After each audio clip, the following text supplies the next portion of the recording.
أحمد موسى بيطالب وزير الداخلية بحضور 50,000 متفرج للنادي الأهلي في مباراة الهلال القادمة اللي هتكون في رمضان إن شاء الله. وإحنا كمان بندعم صوتنا إليك. اسمع أحمد موسى قال إيه وبعدين نرجع نرد عليه تاني.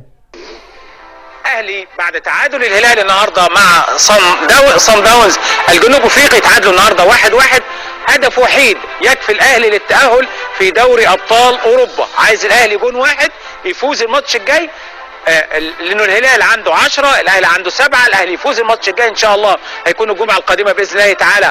واتمنى يوم الجمعه الجاي دوري ابطال افريقيا، دوري ابطال افريقيا.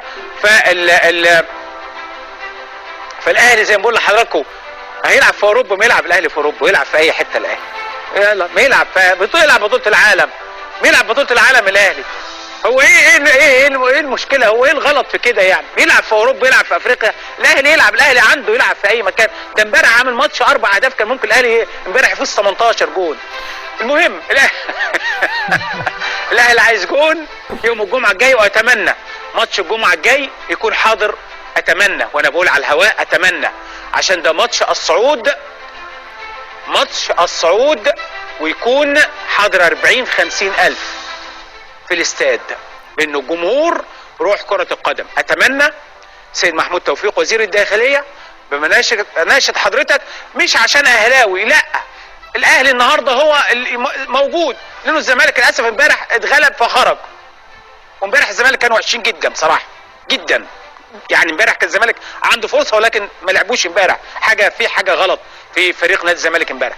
فاتمنى، لانه حضور الجمهور يوم الجمعه في استاد القاهره، بعد الفطار طبعا، الماتش الساعه 9، عقب الافطار مباشره ان شاء الله. كل سنه وحضراتكم طيبين.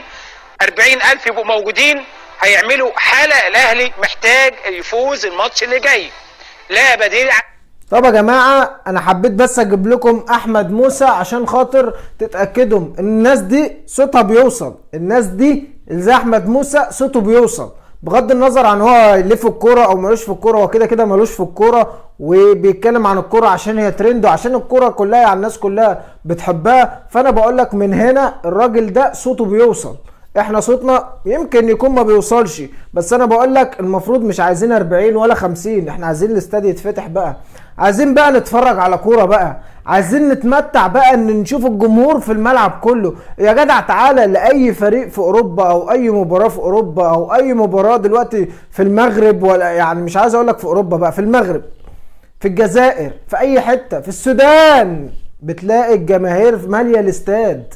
يا جماعه في ايه؟ احنا للدرجات دي مش عارفين نأمن استاد؟ للدرجات دي؟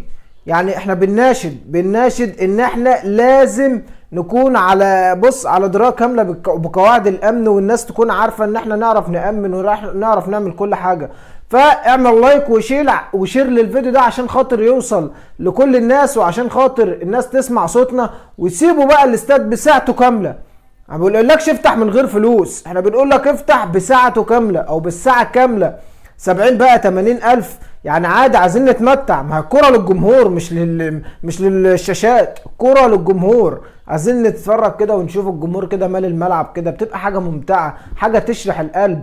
حتى الفريق اللي بيلعب في الملعب او الفريق اللي بيلعب في ارضيه الملعب، اللعيبه بتبقى حاسه انا بلعب عشان الناس دي، عشان الناس دي تنبسط، الناس اللي في المدرجات دي تنبسط. انما انا لما العب وابص الاقي المدرجات حواليها كده فاضيه، يا جماعة في ايه؟ يا جماعة في ايه؟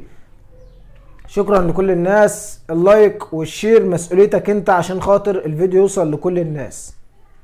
حبايب قلبي.